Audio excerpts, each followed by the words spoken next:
है इंजीनियर्स, आप सभी का फिर से स्वागत है हमारे एक और नए वीडियो में। आज का ये वीडियो क्रैक विड्थ कैलकुलेशंस पर होने वाला है, जो कि अंडरग्राउंड आरसीसी वाटर टैंक की क्रैक विड्थ कैलकुलेशन पर होगा। यह वीडियो हमारी जो previous underground RCC water tank design की जो सीरीज़ थी उसका एक सक्सेसिव पार्ट है। जैसा कि मैंने बताया था कि उस सीरीज़ के जो नेक्स्ट वीडियोज़ आएंगे वो बोनस एपिसोड के तौर पर आएंगे। तो ये उस सीरीज़ का बोनस एपिसोड 1 है। इस वीडियो में हम ये भी देखेंगे कि जो प्रीवियस वीडियो में जो प्रॉब्लम कंसिडर किया था उस प्रॉब्लम की हम क्रैक विड्थ कैलकुलेशन भी करेंगे इस वीडियो में। तो इस वीडियो के एंड तक बने रहना। वहीं इस वीडियो को शुरू करने से पहले मैं आप सभी का तहे दिल से धन्यवाद करता हूँ कि आपके प्यार के कारण ही हमारी जो प्रीवियस सीरीज थी design of underground RCC water tank उसके 1 के व्यूज़ कंप्लीट हो चुके हैं। आपके इसी तरह के सपोर्ट्स के कारण हम 250 सब्सक्राइबर का भी कंप्लीट कर चुके हैं। तो इसी तरह अपना सपोर्ट हम पर दिखाइए और चैनल को सब्सक्राइब करें और वीडियो को लाइक करें अगर अच्छी लगे, और अगर नहीं अच्छी लग रही है तो कमेंट करें, उसका रिप्लाई हम जल्द से जल्द करेंगे। तो चलिए वीडियो शुरू करते हैं।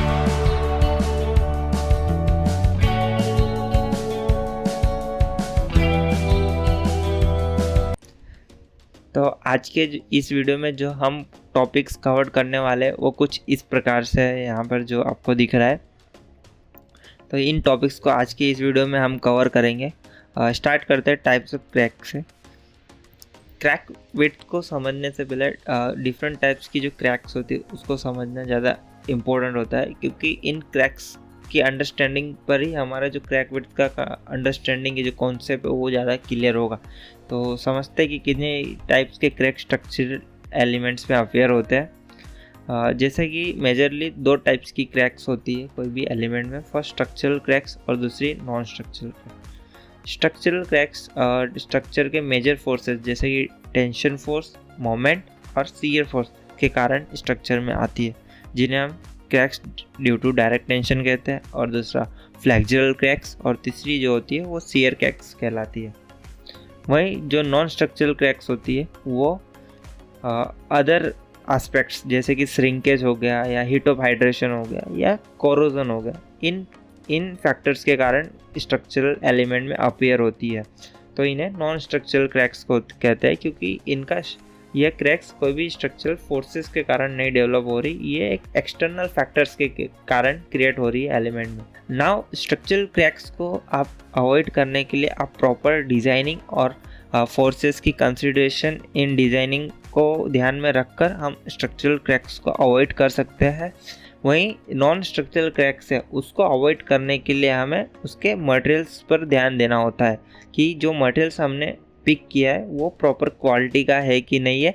वहीं वाटर सीमेंट रेशियो जो उसमें यूज़ हो रहा है वो प्रॉपर है या नहीं है, सीमेंट टाइप ऑफ सीमेंट कौन सी है, और रेनफोर्समेंट जो हम वापर रहे हैं वो किस कंडीशंस में किस प्रकार की है। जैसे कि अगर मरीन एरियाज है तो उस जगह पे हमें corrosive resistant reinforcement CRS reinforcement वापरना होता है। तो ऐसे टाइम पे अगर हम टीएमटी की या सीआरएस के बिना वाली रेनफोर्समेंट वापरते हैं तो उसका कोरोजन होने के चांसेस बहुत इजीली हो जाता है और वो इजीली कोरोड होकर स्ट्रक्चर में क्रैक्स अपीयर करती है। तो ये कुछ 2 टाइप्स की क्रैक्स होती है। Now why should we control the cracks? Cracks हमें क्यों कंट्रोल करनी चाहिए? तो हम सभी को पता है क्रैक्स कभी भी कोई भी स्ट्रक्चरल एलिमेंट में अपीयर होती है तो कोई भी यूज़र के फर्स्ट माइंड में एक ही चीज़ विजुअलाइज होती है कि ये एलिमेंट के में अपीयर हुई क्रैक्स के कारण कुछ मेजर प्रॉब्लम्स हो सकती है, या तो यह एलिमेंट अनसेफ लगता है कोई भी स्ट्रक्चरल एलिमेंट में क्रैक्स आने से। तो फर्स्ट पॉइंट हो जाता है अपीयरेंस, यानी उस क्रैक्स की अपीयरेंस के कारण यूज़र के माइंड में एक अनसेफ्टी प्रोड्यूस हो जाती है। तो जी यह फर्स्ट एक पॉइंट हो जाता है जिसके लिए हमें क्रैक्स कंट्रोल करना पड़ता है, उसे लिमिट में रखना पड़ता है। दूसरा, लिक्विड रिटेनिंग स्ट्रक्चर में लीकेज के जो चांसेस है वो क्रैक्स पर ही डिपेंड करते हैं, और हम जैसा कि लिक्विड स्टोर कर रहे हैं तो वो उसके लॉस होने के चांसेस बढ़ जाते हैं क्रैक्स के कारण। तो इसलिए लिक्विड रिटेनिंग स्ट्रक्चर्स में एक लिमिट तक ही हमें क्रैक्स अलाउबल होती है, उससे ज़्यादा होने पर हमें उसे कंट्रोल करने पर ध्यान देना पड़ता है। और तीसरा जो मेन पॉइंट हो जाता है वो है कोरोजन। क्रैक्स स्ट्रक्चरल एलिमेंट में आने से उसमें यूज़ हुए रेनफोर्समेंट जो कि उसकी एक टेंशन जो एलिमेंट में जो टेंशन फोर्सेस को रजिस्ट करने का एकमात्र सोर्स है उसको कोरोड करते हैं, यानी उसे डिटोनेट करते हैं। तो उसको भी कंट्रोल करने के लिए कोरोजन को ध्यान में रखते हुए हमें क्रैक्स को कंट्रोल करना पड़ता है। तो ये 3 मेजर पॉइंट्स होते हैं जिसके लिए हमें क्रैक्स को कंट्रोल करना पड़ता है कोई भी स्ट्रक्चर एलिमेंट में। तो चलिए अब समझते हैं कि IS 3370 की क्या डिफरेंट क्राइटेरियाज है, क्या क्लोजेस है क्रैक विड्थ के रिगार्डिंग, उसकी क्या लिमिटेशंस है। तो जैसा कि IS 3370 का पार्ट 2 पर हमने ऑलरेडी हमारी जो प्रीवियस सीरीज थी design of underground RCC water tank के वीडियो 2 में सारे क्लोजेस पर हमने डिस्कशन कर लिया था। उसी में एक चैप्टर में क्रैक विड्थ पर भी हमने डिस्कशन कर लिया था। तो उसी का मोटा मोटा मैं इस वीडियो में समझा देता हूँ ऊपर से कि हमारे जो स्ट्रक्चरल एलिमेंट्स होती है 3370 के अकॉर्डिंगली उसमें मैक्सिमम जो क्रैक विड्थ की लिमिटेशन है वो 0.2 mm है। 0.2 mm से ज़्यादा क्रैक विड्थ अलाउबल नहीं है। वहीं IS 3370 एलिमेंट्स को डिफरेंट क्लास में डिवाइड करता है उसके टाइटनेस क्लास के अकॉर्डिंगली, यानी जो भी स्ट्रक्चर है उसके पर्पस के अकॉर्डिंगली उसको एक टाइटनेस क्लास डिसाइड होती है और उस टाइटनेस क्लास के अकॉर्डिंगली उस स्ट्रक्चर की अलाउबल उसकी परमिसिबल लिमिट डिसाइड होती है क्रैक विड्थ की।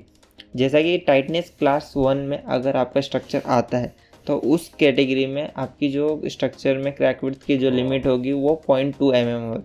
वहीं टाइटनेस क्लास 2 में अगर आपके स्ट्रक्चर आता है तो उस कैटेगरी में आपकी जो स्ट्रक्चर की क्रैक विड्थ लिमिट होगी वो 0.2 mm से 0.1 mm होगी। वहीं अगर आपका स्ट्रक्चर टाइटनेस क्लास 3 में आता है, एकदम एक्सट्रीम क्लास में आता है, तो उस कैटेगरी में आपके जो स्ट्रक्चर की क्रैक विड्थ लिमिट होगी वो 0.1 mm होगी, यानी permissible crack width limit 0.1 mm होगी। उससे ज़्यादा होने पर आपको कंट्रोल करने पर, क्रैक विड्थ कंट्रोल करने पर ध्यान देना पड़ेगा। तो ये IS 3370 के मोटा मोटा रिकमेंडेशन है। इसके फुल रिकमेंडेशन के बारे में आप हमारे वो प्रीवियस वीडियो को देख सकते हैं, उसकी लिंक मैं डिस्क्रिप्शन में दे दूंगा। वहीं इस वीडियो का आप चैप्टर वाइज भी देख सकते हैं। इस डिस्क्रिप्शन में आपको इस वीडियोस के सभी चैप्टर्स मिल जाएंगे। Now crack width calculation. इस वीडियो में हम क्रैक विड्थ कैलकुलेशन के डिफरेंट वेज को समझेंगे। डिफरेंट फोर्सेस के लिए किस तरह क्रैक विड्थ कैलकुलेट की जाती है उसको जानेंगे। उसके सभी स्टेप्स को एक एक करके देखेंगे। सभी स्टेप्स में जो फॉर्मूले और है उसको एक एक करके लिस्ट आउट करेंगे और उसके बारे में जानेंगे। वहीं उस फॉर्मूले के इवोल्यूशन की तरफ हम नहीं जाने वाले, उसको डिटेल में समझने वाले नहीं है आज की इस वीडियो में। अदरवाइज़ ये वीडियो काफ़ी लंबी हो जाने वाली है। अगर आपको उस फॉर्मूले के डिटेल्स में समझना है तो आप डॉक्टर HJ सर की बुक रिफ़र कर सकते हैं। काफ़ी अच्छी तरीके से उन्होंने एक्सप्लेन किया अंडरग्राउंड वाटर टैंक्स में क्रैक विड्थ कैलकुलेशंस के बारे में। तो उसकी लिंक मैं डिस्क्रिप्शन में दे दूँगा, आप वहाँ से जाकर परचेस करके उस बुक को रेफ़र कर सकते हैं। क्रैक विड्थ कैलकुलेशन कैसे करते हैं चलिए अब जानते हैं। कोई भी RCC स्ट्रक्चरल एलिमेंट में मोस्टली 3 टाइप के फोर्सेस होते हैं जिसके कारण क्रैक्स अपीयर होती है। That is first bending, second is direct tension और third one is shear force. इन 3 मेजर फोर्सेस के कारण ही कोई भी स्ट्रक्चरल एलिमेंट में क्रैक्स अपीयर होती है। वहीं अगर अंडरग्राउंड वाटर टैंक की बात करें तो उसमें जो मेजर 2 टाइप्स के फोर्सेस के कारण ही क्रैक्स अपीयर होती है, दैट इज़ बेंडिंग और second one is direct tension. In forces के लिए किस तरह क्रैक विड्थ कैलकुलेट करना है उसके लिए टोटल 3 टाइप्स तरीके हैं। First one is crack width calculation due to bending, second one is crack width calculation due to direct tension and third one is crack width calculation due to combined bending and direct tension. So एक एक करके हम सभी crack width की calculations को देखते हैं, सभी तरीकों को देखते हैं। नाउ किसी भी तरीके से आप क्रैक विड्थ कैलकुलेशन करो कोई भी फोर्सेस के लिए, फॉर एग्जांपल अगर आप बेंडिंग में कर रहे हो या डायरेक्ट टेंशन में कर रहे हो या दोनों की कंबाइन इफेक्ट लेके कर रहे हो क्रैक विड्थ कैलकुलेशन, तो उन सभी वेज में जो स्टेप्स होते हैं, जो कॉमन स्टेप है वो कुछ इस प्रकार से होते हैं। ये 5 स्टेप्स आपको सभी तरीके की क्रैक विड्थ कैलकुलेशन में आपको देखने को मिलेगी। इन 5 स्टेप्स को फॉलो करके आप ultimate design surface crack width पा सकते हो। जिसमें से जो पहली स्टेप्स होती है जिसको डिटरमाइन न्यूट्रल एक्सिस कहते हैं, जिसमें हम न्यूट्रल एक्सिस की लोकेशन और लीवर आर्म फाइंड करते हैं। उसके बाद जो दूसरा आता है वो होता है strain resisted due to stiffening effect of concrete, जिसे हम सिग्मा 2 बोलते हैं। ये क्या होता है वो हम आने वाले कुछ स्लाइड्स में जानते हैं। तीसरा होता है service strain at considered level, जिस लेवल पर आपने क्रैक्स कंसिडर किए उस लेवल पर सर्विस स्ट्रेन कितना होगा उसे थर्ड स्टेप्स में डिटरमाइन कर। फोर्थ स्टेप होता है वो है एवरेज स्ट्रेन, इसे मीन स्ट्रेन भी बोलते हैं, जो कि सिग्मा 1 माइनस सिग्मा 2 होता है। और पांचवा होता है that is design surface crack width. तो ये 5 स्टेप्स फॉलो करके हम क्रैक विड्थ कैलकुलेट कर सकते हैं। अगर आपके स्ट्रक्चरल एलिमेंट में आपका जो मेजर फोर्स है वो बेंडिंग मोमेंट है, यानी बेंडिंग मोमेंट आप one of the major forces है, वहीं दूसरे टाइप्स के जो इंटरनल फोर्सेस है जैसे कि डायरेक्ट टेंशन वो काफ़ी निग्लिजिबल अमाउंट में है, तो उस टाइम पे जो प्रोसेस फॉलो करनी है आपको क्रैक विड्थ कैलकुलेट करने की वो कुछ इस प्रकार से होगी जैसा कि मैंने यहाँ पे मेंशन किया है, जिसमें जो ओमेगा दिख रहा है वो क्रैक विड्थ का नोटेशन है। ये फॉर्मूला आपको IS 456 वहीं 3370 के अपेंडिक्स में भी मिल जाएगा। वही हमने यहाँ पे यूज़ किया है बेंडिंग मोमेंट के लिए, यानी बेंडिंग मोमेंट के कारण अगर क्रैक विड्थ आती है तो उसके लिए आपको इस फॉर्मूले का यूज़ करना है, जिसमें जो अननोन टर्म्स है ACR, सिग्मा M, D और X और C मिनिमम, ये 5 अननोन टर्म्स को डिटरमाइन करके आप क्रैक विड्थ कैलकुलेट कर सकते हो। ACR क्या होता है? ACR ये आपका डिस्टेंस होता है जिस पॉइंट पे आपने क्रैक्स कंसिडर किए उस पॉइंट से लेके आपके नियरेस्ट लॉन्जिट्यूडनल रेनफोर्समेंट तक का जो डिस्टेंस होता है उसे ACR बोलते हैं। ओके, वही सिग्मा M आपका एवरेज स्ट्रेन होता है जो कि सिग्मा 1 माइनस सिग्मा 2 होता है। C मिनिमम आपका कवर होता है, नॉमिनल क्लियर कवर, और D आपका ओवरऑल डेप्थ होता है और X न्यूट्रल एक्सिस होता है। ACR डिटरमाइन करने के लिए आप इस फॉर्मूले का यूज कर सकते हो। ये सिंपली कुछ नहीं है, आपका लॉन्जिट्यूडनल रेनफोर्समेंट का स्पेसिंग डिवाइड बाय 2 करोगे तो S/2 और इफेक्टिव डेप्थ जो है इफेक्टिव कवर उसका अगर आप पाइथागोरस थियरम का उपयोग करोगे तो आप सिंपली यहाँ पे ACR की वैल्यू फाइंड आउट कर सकते हो, जिसमें से dB/2 जो है वो डायमीटर ऑफ बार बाय 2 है, क्योंकि हम जो रेनफोर्समेंट प्रोवाइड किया उसके फेस से डिस्टेंस कैलकुलेट कर रहे हैं, इसलिए dB/2 माइनस किया हुआ। जो नेक्स्ट स्टेप होता है वो है एवरेज स्ट्रेन। एवरेज स्ट्रेन जैसा कि मैंने बताया सिग्मा 1 माइनस सिग्मा 2 होता है। नाउ सिग्मा 1 क्या होता है? जो इस पॉइंट पे आपने क्रैक कंसिडर किए उस पॉइंट की स्ट्रेन कैलकुलेट करनी होती है, जो कि डिपेंड करती है आपने जो रेनफोर्समेंट प्रोवाइड किया है उस फेस पे, उस पर डिपेंड करती है, जिसे सिग्मा ST यानी रेनफोर्समेंट में जो स्ट्रेन आ रही है उसे सिग्मा ST बोलते हैं, जो कि स्ट्रेस और यंग्स मॉड्यूलस पर डिपेंड करती है। और आपका जो स्ट्रेस है वो मोमेंट और रेनफोर्समेंट एरिया पर डिपेंड करता है और लीवर आर्म पर डिपेंड करता है, जो कि 0.5 FY से ज़्यादा नहीं होना चाहिए। तो इस हिसाब से आप सिग्मा 1 कैलकुलेट कर लोगे। फिर आता है strain resisted due to stiffening effect of concrete. Now अभी ये क्या होता है, जैसा कि हम कंक्रीट सेक्शन को क्रैक्ड सेक्शन कंसिडर करते हैं, तो क्रैक सेक्शन में 2 क्रैक्स के बीच में सम अमाउंट ऑफ कंक्रीट होता है, जो some amount of strain resist करता है उसकी स्टिफनेस के कारण, कंक्रीट की स्टिफनेस के कारण। तो इस स्टिफनिंग इफेक्ट को जो स्ट्रेन को रेजिस्ट कर रहा है उसको हम सिग्मा 2 बोलते हैं, यानी सम अमाउंट ऑफ जो स्ट्रेन रेजिस्ट किया है उसे हम सिग्मा 2 बोलते हैं। उसी को कैलकुलेट करके हम सिग्मा 1 में से माइनस करते हैं, जिससे हमें सिग्मा M यानी एवरेज स्ट्रेन मिलता है। तो सिग्मा 2 जो स्टिफनिंग इफेक्ट कंक्रीट की स्टिफनिंग इफेक्ट के कारण जो सिग्मा 2 आता है वो कुछ इस प्रकार से कैलकुलेट होता है, जिसके लिए 2 फॉर्मूला। आप अपने केस में लिमिटिंग क्रैक विड्थ कितनी कंसिडर कर रहे हो, अगर आप 0.2 mm की आपकी क्रैक विड्थ परमिशिबल है तो उस टाइम पे आपका जो फॉर्मूला होगा वो इस प्रकार से होगा, BT × D - X ब्रैकेट में A' - X divide by 3ES × AS D - X, जिसमें AS जो है जिस फेस पे आपने क्रैक कंसिडर किए उस फेस पे आपने जितना स्टील प्रोवाइड किया उसे AS डिनोट करेंगे। वहीं अगर आप 0.1 mm के लिए करना चाह रहे हो तो उसका सिग्मा 2 का फॉर्मूला कुछ इस प्रकार से होता है। तो आप स्ट्रेन रेजिस्टिंग इफेक्ट हो गई।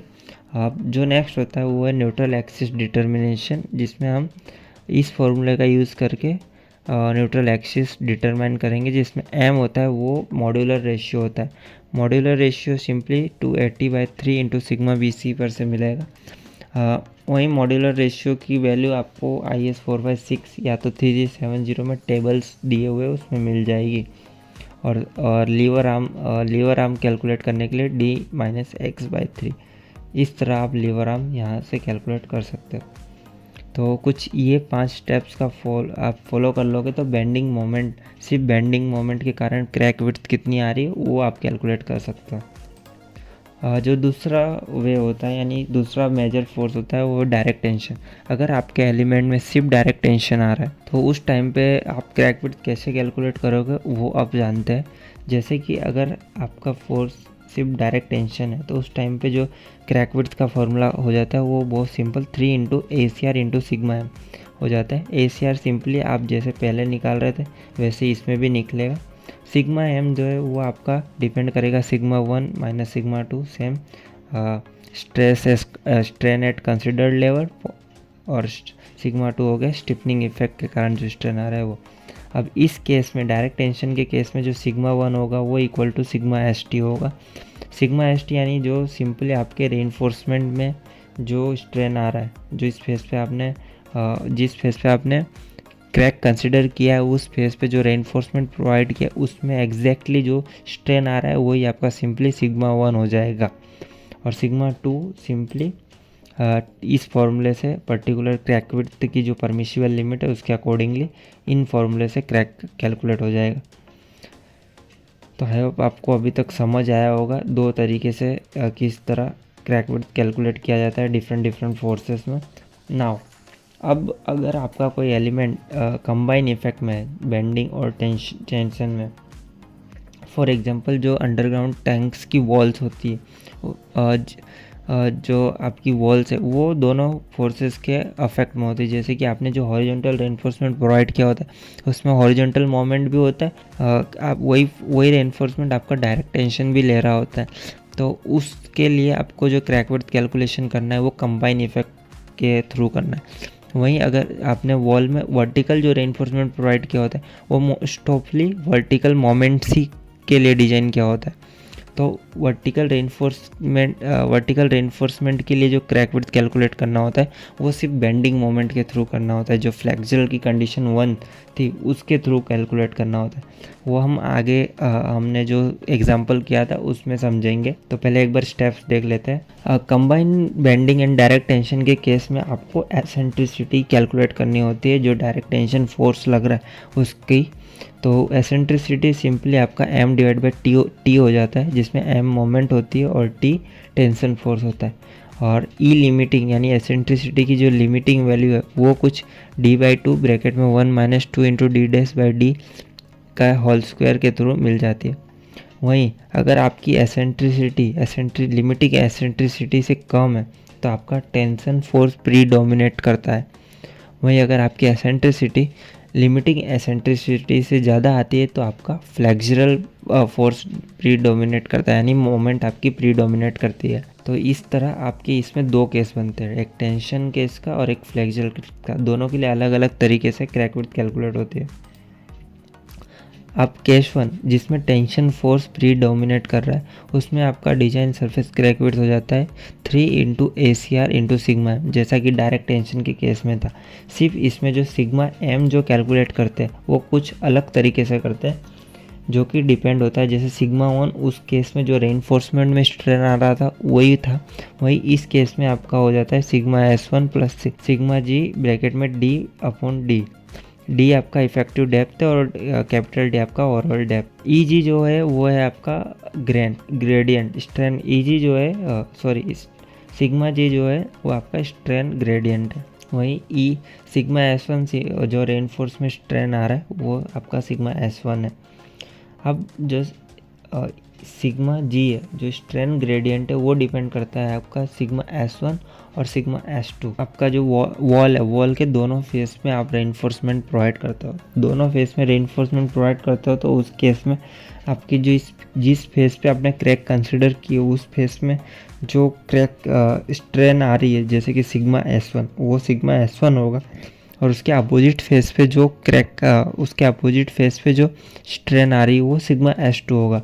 वो कुछ इस प्रकार से कैलकुलेट होगा। सिंपली आप देख सकते हैं यहाँ पे फॉर्मूला मेंशन है।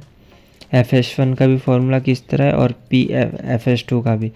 अब इसमें जो P1 है वो परसेंटेज ऑफ स्टील आपने जो प्रोवाइड किया है वो है कि कितना परसेंट ऑफ स्टील आपने उस फेज पे पर्टिकुलर फेज पे प्रोवाइड किया हुआ है। तो इन फॉर्मूलाज का यूज़ करके आप सिग्मा 1 कैलकुलेट कर लोगे। और उसके बाद जो आता है वो है स्टिफनिंग इफेक्ट के कारण जो स्ट्रेन है वो किस तरीके से कैलकुलेट होगी, तो उसे सिग्मा 2 बोलते हैं। इसमें भी सेम अलग अलग परमिसिबल लिमिट के लिए आपको अलग अलग फार्मूले, ये फार्मूला सेम डायरेक्ट टेंशन के केस में था उसी के अकॉर्डिंगली है। ये प्रोसीजर, ये स्टेप्स को फॉलो करके आप टेंशन का अगर प्रीडोमिनेट्स होता है तो क्रैक विड्थ कैलकुलेट कर सकते हो। वहीं अगर आपका केस में ई जो है ई ग्रेटर देन ई लिमिटिंग होता है, यानी आपका फ्लेक्चर मोमेंट आपका काफ़ी ज़्यादा, तो मोमेंट प्रीडोमिनेट करता है, तो उस केस में आप किस हिसाब से करोगे। उस केस में जो फॉर्मूला होगा क्रैक विड्थ का वो सेम जैसा कि हमारा फर्स्ट केस था बेंडिंग मोमेंट वाला, उसके जैसा ही होगा। सिर्फ इसमें जो सिग्मा एम की वैल्यू है और न्यूट्रल एक्सिस की वैल्यू है वो अलग तरीके से कैलकुलेट की जाएगी। जैसा कि मैंने बताया एवरेज स्ट्रेन, फिर उसके बाद सर्विस स्ट्रेन की वैल्यू सिर्फ आपकी चेंज हो जाएगी। उसमें जो डी डबल डैश है वो क्या है, जिस फेस पे आपने क्रैक कंसिडर किए वहाँ पर इफ़ेक्टिव कवर क्या होता है उसे डी डबल डैश कहते हैं। वहीं उसके अपोजिट साइड में जो इफ़ेक्टिव कवर है उसे डी डैश बोलते हैं। और जो डी है स्मॉल डी वो आपका इफ़ेक्टिव डेप्थ हो गया और कैपिटल डी आपका ओवरऑल डेप्थ हो गया। तो सर्विस स्ट्रेन कुछ इस तरीके से कैलकुलेट किया जाएगा जो कि आप यहाँ पर देख सकते हो। इसमें FCB करके एक नई टर्म्स ऐड हो जाती है जो कि कुछ T/C-A-B के थ्रू कैलकुलेट की जाती है। अब C, A और B ये कॉन्स्टेंट वैल्यू है जो आप आगे कुछ फॉर्मूलेज में आपको पता चल जाएगी कि किस तरह कैलकुलेट करते हैं। नाउ अब यहाँ पर जो फॉर्मूलाज है उसका इवोल्यूशन यानी उसकी डिटेल्स किस तरह ये फॉर्मूला डिराइव हुए उसके बारे में जानने के लिए आप HJ शाह सर की बुक रेफ़र कर सकते हो। उसकी लिंक मैंने डिस्क्रिप्शन में दे रखी है। वहीं अगर यह वीडियो अगर आप अभी तक आपने देख रखा है तो इस चैनल को सब्सक्राइब कर देना, वीडियो को लाइक कर देना, और आपको अभी तक कुछ समझ ना आया हो तो कमेंट ज़रूर करना, हम उसका रिप्लाई ट्राई करेंगे एज सुन एज पॉसिबल करने की। जैसा कि आपने सिग्मा 1 कैलकुलेट कर लिया, उसके बाद आपको सिग्मा 2 कैलकुलेट करना होता है। स्टिफनिंग इफेक्ट के कारण कितना स्ट्रेन रेजिस्ट हो रहा है, तो सेम इधर भी 0.2 mm के लिए इस हिसाब से कैलकुलेट होगा और 0.1 mm के लिए इस हिसाब से कैलकुलेट होगा। डेप्थ ऑफ न्यूट्रल एक्सिस जो है वो डिपेंड करती है आपका इस इक्वेशन पे। इस इक्वेशन को आप जब सॉल्व करोगे तो आपको डेप्थ ऑफ न्यूट्रल एक्सिस मिलेगी, यानी x की वो वैल्यू जहाँ पर ये इक्वेशन 0 आता है उसे डेप्थ ऑफ न्यूट्रल एक्सिस कहेंगे। फ्लेक्चर प्रीडोमिनेट होता है उस केस में। जैसा कि मैंने आगे बताया आपको कि कुछ जो कांस्टेंट वैल्यू थी A, B, C वो किस हिसाब से कैलकुलेट होगी उसके फॉर्मूलेस यहाँ पे दिए हुए। वहीं इस इक्वेशन में जो दूसरी अननोन टर्म्स है वो है y1, y2 और y3। y1 और y2 और y3 कुछ इस प्रकार से कैलकुलेट होंगे। अब जब इस पूरी ये सब वैल्यू को आप इस इक्वेशन में पुट आउट करोगे तो आपके पास सिर्फ एक अननोन टर्म्स होगी जो कि x की वैल्यू होगी, जो कि एक फॉर्मूले के तौर पे होगी जिसकी इक्वल टू में 0 होगा। तो सिंपली आपको ट्रायल एंड एरर करके देखना है कि x की वैल्यू कौन सी ऐसी x की वैल्यू जहाँ पर ये फॉर्मूला 0 होता है। तो ये थे डिफरेंट तरीके डिफरेंट फोर्सेस के लिए जो स्टेप्स होते हैं क्रैक विड्थ कैलकुलेट करने के लिए। तो चलिए अब जानते हैं कि किस तरह हम वो जो हमारी लाइव प्रॉब्लम था जो हमने अपनी पास्ट सीरीज़ में देखा था, अंडरग्राउंड वाटर टैंक की डिज़ाइन की थी, उसमें किस तरह कैलकुलेट करेंगे क्रैक विड्थ का। तो चलिए अब उस एक्सेल शीट पर जाते हैं। तो जैसा कि हमने जो प्रीवियस सीरीज़ में जो एग्जांपल लिया था 25,000 गैलन कैपेसिटी की वाटर टैंक का, उसमें हम क्रैक विड्थ कैलकुलेट करते हैं। उसमें चेक करते हैं कि क्या क्रैक विड्थ आ रही है और उसकी परमिसिबल लिमिट में है या नहीं। तो सिंपली सबसे पहले मॉड्यूलर रेशियो हमने यहाँ पे कैलकुलेट कर लिया। सिग्मा CBC हमारा 10 है, जिसके अकॉर्डिंगली हमारा जो क्रैक विड्थ जो मॉड्यूलर रेशियो आता है वो 9.33 आता है। ओके, तो ये एक्सेल शीट और इसकी जो PDF है वो मैं अपनी वेबसाइट पर शेयर कर दूंगा, आप उसकी लिंक डिस्क्रिप्शन में मिल जाएगी, वहाँ से डाउनलोड कर सकते हो। जैसे कि जो हमारा जो बेस स्लैब है वो मोस्टली फ्लेक्सुअल केस में डोमिनेट करता है, यानी उसमें डायरेक्ट टेंशन नहीं आ रहा है, सिर्फ बेंडिंग मोमेंट के कारण जो क्रैक्स आएगी उसको हमें देखना है कि वो परमिसिबल लिमिट में है या नहीं। तो उसके लिए सबसे पहले हम depth of neutral axis calculate कर लेंगे। हमारा मॉड्यूलर रेशियो 9.33 है। AST जो हमने प्रोवाइड किया था 1131 mm² का, जैसा कि आप देख सकते हो यहाँ पे बॉटम में हमने 12/800 दिया था, तो कुछ 1131 mm² का AST हमने प्रोवाइड किया था, तो यहाँ पे मेंशन है। B हमारा स्लैब है तो 1000 mm होगा, और D जो है हमारा इफेक्टिव डेप्थ 369 mm आता है। तो हम इस फॉर्मूले में इन सभी वैल्यू को पुट करेंगे तो हमारा जो x की वैल्यू आएगी वो 78.34 आती है। अब जो नेक्स्ट स्टेप है वो लीवर आर्म कैलकुलेट करने का। लीवर आर्म जो है D-x/3, x हमारे पास है, D इफेक्टिव डेप्थ है, तो उसमें से अगर हम क्या माइनस करते हैं न्यूट्रल एक्सिस को, तो हमारा जो Z की वैल्यू आएगी वो 343 mm आती है। नाउ जो सर्विस स्ट्रेन इन रेनफोर्समेंट, जैसा कि हमारा तीसरा स्टेप सर्विस स्ट्रेन कैलकुलेट करने का है, जिससे सिग्मा 1 भी हम कह सकते हैं एक तरीके से, तो वो किस तरह कैलकुलेट होगी। जैसा कि ये 41 जो हमारी मोमेंट है, जो मैक्सिमम मोमेंट है उस फेस पर जो हमारी मैक्सिमम मोमेंट है वो 41 की है। 40 सर्विस इस ये जो चेक है वो सर्विस स्ट्रेस का चेक है, यानी सर्विसिबिलिटी का चेक है। तो इसमें हमें सर्विस फोर्सेस को कंसिडर करना है, डिजाइन फैक्टर्ड फोर्सेस को नहीं कंसिडर करना है। तो हमारी जो मोमेंट आ जाती है वो 41 किलो न्यूटन इंटू मीटर की आती है, जिसके ऊपर से हमारा जो FST है वो मिलता है 105 न्यूटन पर mm², जो कि 250, यानी हमारा FY जो है वो 500 है, उसका आधा यानी 250 न्यूटन पर mm² से कम है। तो हमारा ये जो FST है वो 0.5 FY से ज़्यादा नहीं है, तो ओके। नाउ सिग्मा ST जो है वो FST divide by Young's modulus करेंगे तो हमें सिग्मा ST मिलेगा, और सिग्मा 1 जो है वो इस फॉर्मूला का यूज़ करके हम सिग्मा 1 मिलेगा, जो कि कुछ 0.000671 आता है। नाउ कंक्रीट की स्टिफनिंग इफेक्ट के कारण जो स्ट्रेन आ रहा है वो देखते ही कितना आता है। तो जैसा कि मैंने बताया था वो फॉर्मूला का यूज़ करके हम कैलकुलेट करेंगे। अब 0.2 mm के लिए हमारा जो फॉर्मूला था वो कुछ इस प्रकार से था, जिसमें BT जो है वो हमारा विड्थ ऑफ सेक्शन है, D ओवरऑल डेप्थ है, A जो है वो आपका कॉम्प्रेशन फाइबर से, जो एक्सट्रीम कॉम्प्रेशन फाइबर है वहाँ से लेके आपने जिस पॉइंट पर क्रैक कंसीडर किया है वहाँ तक की लेंथ को, वहाँ तक के डिस्टेंस को A डैश बोलते हैं, जो कि same exact amount of overall depth होती है, तो 450 वो भी आएगी। न्यूट्रल एक्सिस जैसा कि हमने पहले कैलकुलेट किया है, जो इलास्टिक सेक्शन ऑफ मॉड्यूलस है स्टील का वो 2 × 10⁵, और एरिया ऑफ स्टील हमने जो प्रोवाइड किया है 12800 का, और इफेक्टिव डेप्थ ये। तो इसको जब हम इस फॉर्मूले में पुट आउट करते हैं तो हमारी जो क्रैक विड्थ आती है वो 0.00070 की आती है, सॉरी सिग्मा 2 जो आता है वो 0.00070 आता है। जो नेक्स्ट जो है 0.1 के लिए 0.00105 आता है।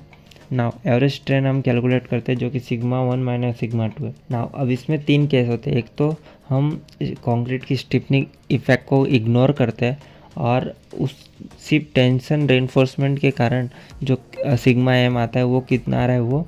दूसरा, कंक्रीट की स्टिफनिंग इफेक्ट को कंसिडर करके 0.2 mm permissible crack width limit के लिए कितनी सिग्मा m यानी एवरेज स्ट्रेन आ रहा है वो।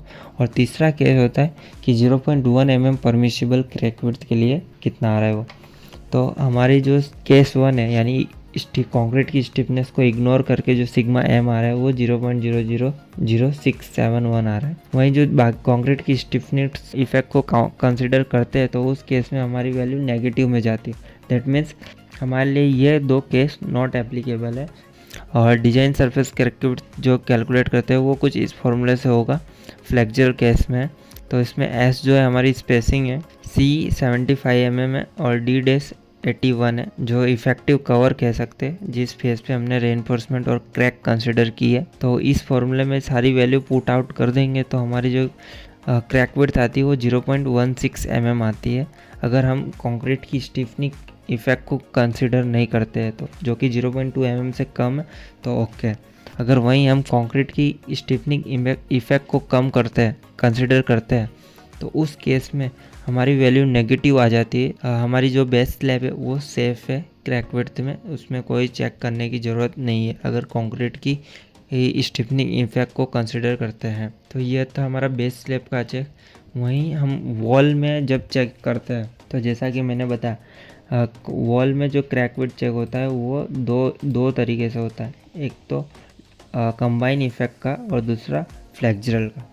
फर्स्ट, कंबाइन इफेक्ट के कारण किस तरह कैलकुलेट किया है हमने, जैसा कि हमारी जो वॉल है, हॉरिजॉन्टल जो मोमेंट्स थी, हॉरिजॉन्टल जो रेनफोर्समेंट हमने प्रोवाइड किए थे वो सब्जेक्टेड टू हॉरिजॉन्टल मोमेंट और डायरेक्ट टेंशन फोर्स के सब्जेक्ट में। तो इस टाइम पे जो हमारी एसेंट्रिसिटी आती है जो M/T, इस एग्जांपल की PDF मैं अपनी वेबसाइट पर शेयर कर दूंगा, उसकी लिंक डिस्क्रिप्शन में दे दूंगा, आप वहां पर जाकर देख सकते हैं।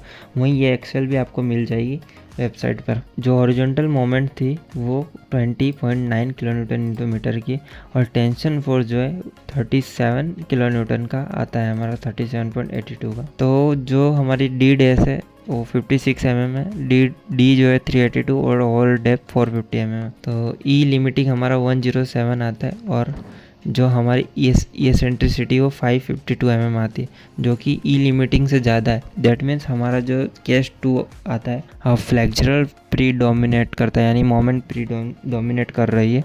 तो इस केस में हमें सबसे पहले A, B, C कैलकुलेट करना है जो कांस्टेंट थे, और Y1, Y2 और Y3 कैलकुलेट करना है।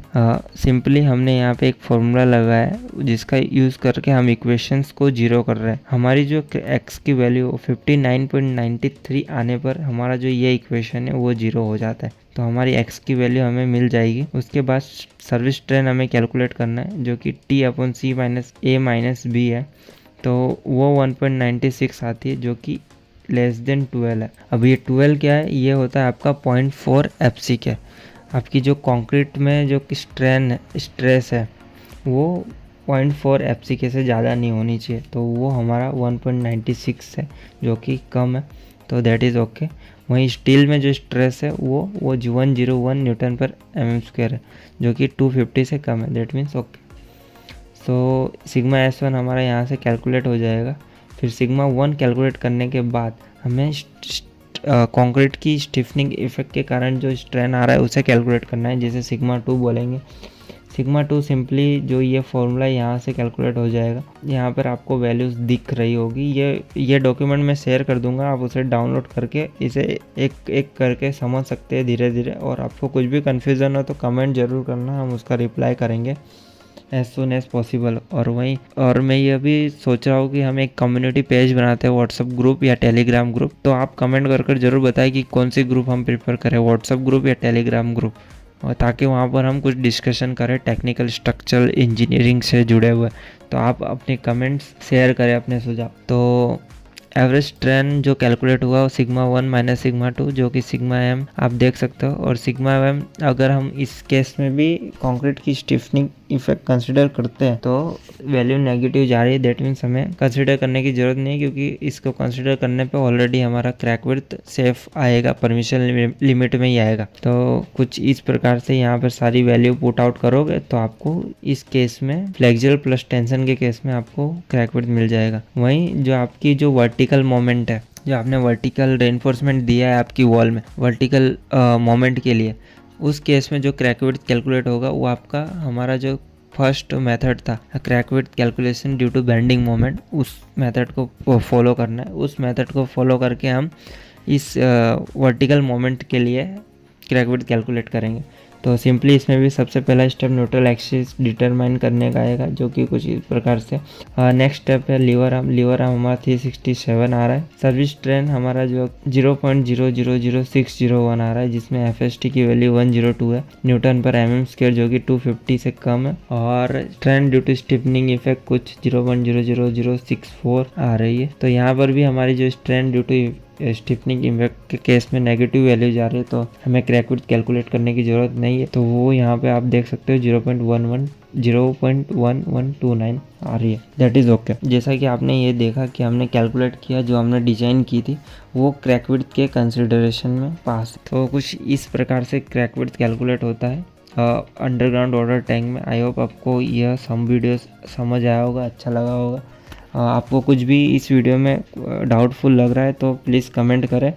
वहीं इस वीडियो में जो भी डॉक्यूमेंट्स दिखाए हैं और प्रीवियस जो वॉच हमारी सीरीज थी उसमें जो भी डॉक्यूमेंट्स है वो हम हमारी वेबसाइट पर शेयर कर देंगे, आप वहाँ पर जाकर डाउनलोड कर सकते हो। तो ये वीडियो अगर अभी तक आप देख रहे हो तो प्लीज़ चैनल को सब्सक्राइब कर देना, वीडियो को लाइक कर देना। तो आप सभी का फिर से एक बार धन्यवाद कि आपने काफ़ी प्यार दिया हमारे वीडियोज़ को। हमारी जो लास्ट सीरीज थी वो 1K व्यूज़ कंप्लीट कर चुकी है। तो इसी तरह अपने प्यार देते रहिए, चैनल को सब्सक्राइब करते रहिए। मिलते हैं नेक्स्ट वीडियो में। Thank you.